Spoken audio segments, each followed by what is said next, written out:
Developing tonight, some people in Galveston are calling for two officers to be pulled off the force. Those officers caught on camera leading a suspect by a rope while they're on their mounted patrol. This image has spread quickly on social media. Jason Miles reports now from Galveston Island. So far, the Galveston Police Department has stuck with its initial statement, but we just learned there's a community meeting planned tonight at 6 o'clock at the Old Center Cultural Center. Here's another look at the photo now getting attention around the world, showing a man handcuffed and tied to a rope being led by two mounted officers. According to police, the man was arrested in the 300 block of 22nd Street for trespassing, which he'd allegedly done before.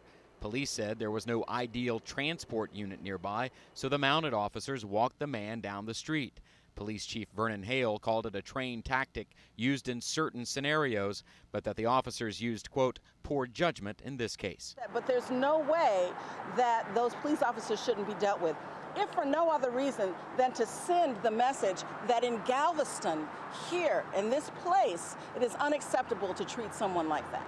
Local activists want the two officers in the photo fired. Meanwhile, the Anti-Defamation League is calling for an independent investigation. We decided to blur the suspect's face, pending more information about his arrest and the nature of the photo. An attorney now representing the family of the man seen in the photo says he suffers from mental illness, and they're currently trying to locate him.